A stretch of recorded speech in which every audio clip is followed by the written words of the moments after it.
Hi guys, I'm Audrey, and today I'm talking about all the books that I read in January of 2016. Let's go.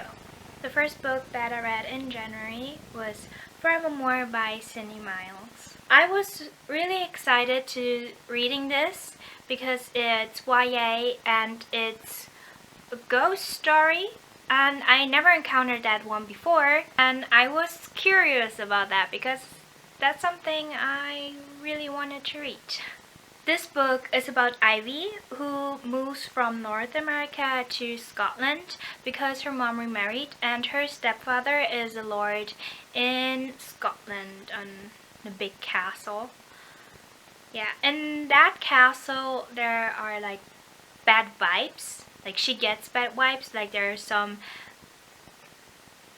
something bad lurking, and she meets a ghost who lives in that castle for a really long time. He is a boy around her age and his name is Logan. He tries to get her out of the castle because of the bad stuff that's there, but she is more intrigued with him and she falls in love with him.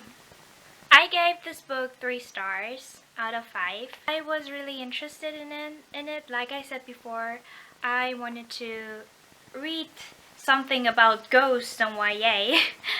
Yeah, I really liked how realistic it was. Like all the references of Scotland, how it has been described, the way those the people in this book talk, it made it really realistic and I liked that very much.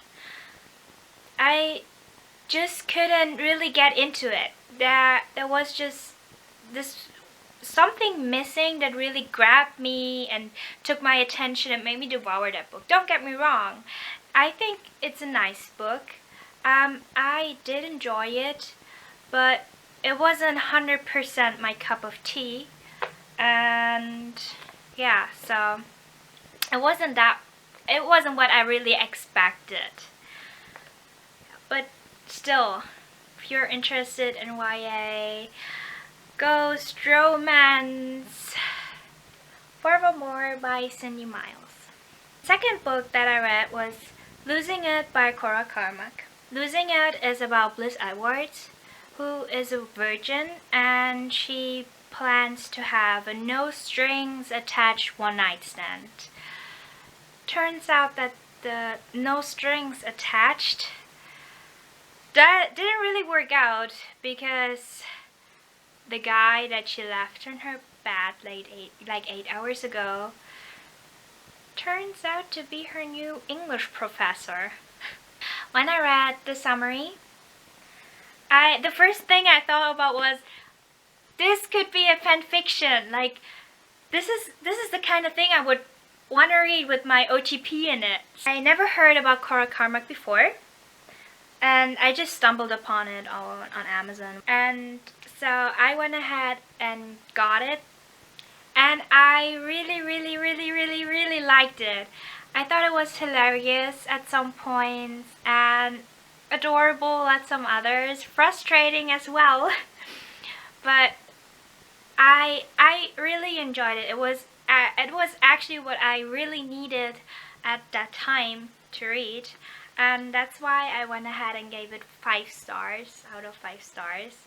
And I'm really curious about the next 2 books of this series, which are called Faking It and Finding It.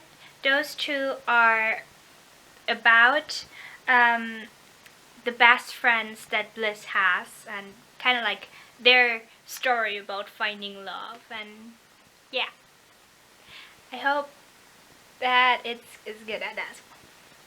The next book that I read was Dare You To by Katie McGarry.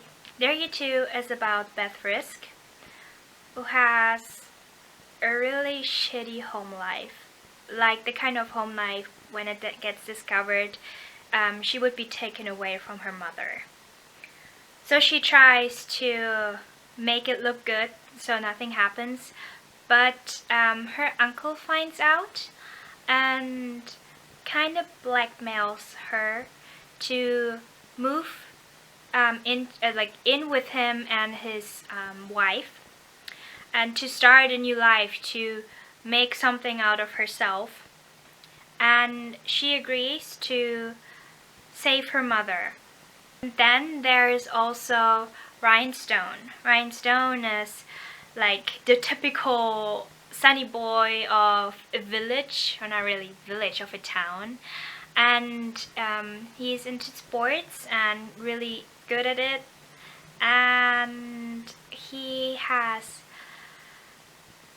a lot of issues with his family that he has to keep hidden in order to show like the perfect family on the outside, but it's still wrecking him inside. Their lives get intertwined when Ryan takes on a bet with his friends to go on a date with Beth, who is not his type, but he still agrees because he can't lose and he always wins. The hardcover just looks amazing. I mean, look at that. I've never seen such a pretty hardcover before. I really love this book. I gave it 5 stars out of 5. The development of their whole relationship throughout this book is so amazing, and throughout that you also have this great character development that both of those people have, and it's just truly amazing. I really loved it.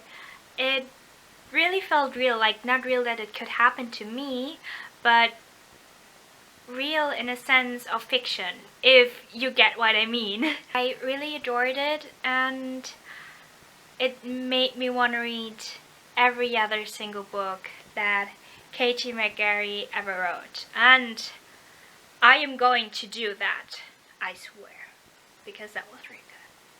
The next book that I read was Walking Disaster by Jamie McGuire. I enjoyed it. I think I gave it 4 out of 5 stars. It's the same story as Beautiful Disaster, just told from Travis' point of view. And I found it interesting to see his perspective and why he did some of the things he did in Beautiful Disaster.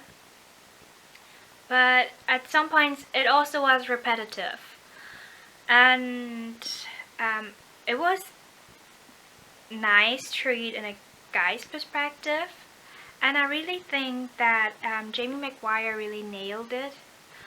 But it didn't feel like a 5-star for me. It more felt like a 4-star. Sometimes that's just a feeling I have. But it was a nice read for in between.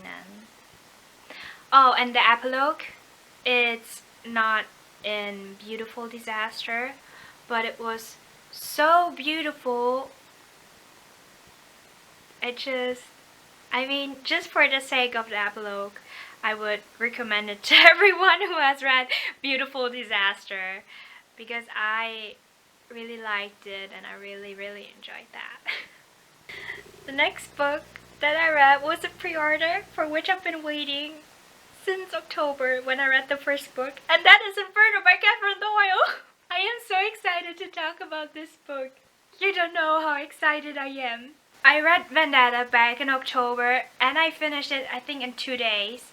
And I was blown away because it was so amazing. I never thought that I would love that book so much. And then I read Inferno, and I couldn't. I don't have words to say how much I love this series. Like, seriously. It's just, I had such high expectations for the second book. And really often in trilogies, in its series, being in the second book or reading the second book, it's just not as good as the first one. But holy shit, this was even so much better. so much. Like this big huge plot twist. I kind of thought maybe this could happen, but only because I'm like a really dramatic person. Like when I'm reading a book, I'm thinking about ways how to make it the most dramatic, and that's how I often foresee plot twists. But I kind of saw it coming, but I was like, oh no, it doesn't really. It could also not really make sense, you know. But then it did, and it made so much sense, and it was so well written, and I was just. I think I didn't breathe for like 2 pages because it was so intense. So just if you haven't read the Blood for Blood series, this is how it's called, Blood for Blood. It starts with the first book. It's called Vendetta, and it's about Sophie, who lives in a Chicago suburb, and then in her boring summer where she works at the local diner, 5 mysterious boys move in. And like they move into an abandoned house, and then she meets them, and mystery unfolds, things happen, that kind of thing. But whatever. I was so looking forward to this one. This is like my most anticipated sequel for all of 2016, and it was just released in January, like January 12th or something like that, like really in the beginning of January, and it did its justice and more. Like I did one post on Tumblr about the different stages I go through when an anticipated novel comes out, and it was about this book. So you know how excited I was when it finally arrived. And then another post in which I kind of post screenshots about the things I wrote before, while, and after I finished that book. And if that doesn't say how much I am in love with it, and how much I try to push it out and make people recognize it because it's so underappreciated, I don't know what is. Seriously, the character development that is happening in this book is much better. And so many things that are happening in the first book that I didn't even realize what they meant, or you know. And in this book, this all will be, and it's so good. And please read Blood for Blood by Catherine Doyle. It's so good. I swear, it's one of my absolute favorite series. It's like 5 out of 5 stars with no regrets. I would give it even more than 5 stars. Seriously, I do. The next book that I read was A Gift from Polly. It was her birthday, Christmas, BFF forever gift to me. And a hint, because it's from her favorite author and one of her favorite books. And that is Landline by Rainbow Rowell. Landline is about Georgie McCool, I know, coolest name ever, who has some troubles with her marriage, and she finds her old rotary phone from back in her early 20s when she met her husband, and it seems like her call to his landline is not in their time, but from the time when she called him the last time with her rotary phone. So maybe she's able to fix the things in the past that seem unfixable in the present. I love this book. I gave it 5 stars because it's really Rainbow Rowell, and in the best way possible. Like it's at some points it's hilarious, and at some points it's heartbreaking, and it's super lovable. Rainbow Rowell has this ability to write romance in a way that you want it to happen. Like, it's so relatable, it seems so everyday like. It's nothing like the chosen one protagonist who finds his one true love or anything. This love story here is not like two perfect people meet each other, but two people meet each other and find something in each other that is beyond amazing, and everyone else can't seem to understand, but they do. And this is something really beautiful, because you don't have those two perfect people falling in love with each other, but just two people falling in love with each other, with the way they are and everything. And in the end, there's also a couple that makes an appearance that you already know from another novel by Rainbow Rowell, and that is Fangirl. And I swear I was fangirling so hard when I came to that part. Like, I heard about it before on Tumblr, but then reading it I was like, yay! This is so good! This is like the best thing ever! And that made me super happy. But anyway, I really love it, and I can only recommend it. Right? Rainbow Rowell is a fantastic author. The next book that I read was The Infernal Devices Clockwork Angel by Cassandra Clare, and it's the manga. I also gave it 5 stars because I am in love with the Infernal Devices trilogy. It's one of the best trilogies I've ever read, and yeah, it was so beautiful to be in the story again with all those characters, like how they all met and the storyline from the first book. And yeah, so I because it's a manga, I read it like in a couple of hours, and I really loved it. I love the illustrations, and I don't know what's more to say, but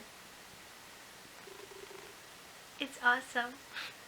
The next series that I read was Full Moon Usagashit by Arina Tanimura. I hope I pronounced it correctly. I honestly love this series so much. For me, it's a full-on 5 stars. It's about Mitsuki, who is a 12-year-old, and she has throat cancer, but her dream is to be a singer because of her true love, that he's going to find her and stuff. And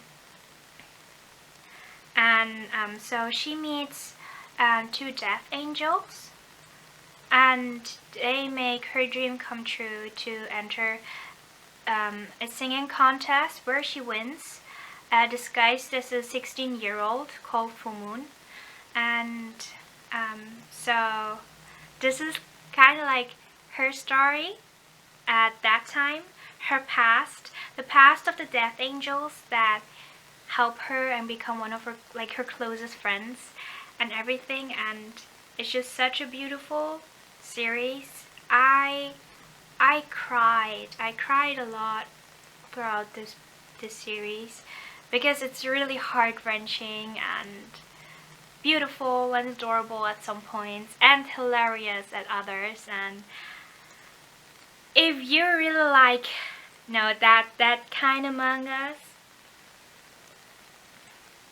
I can totally recommend it.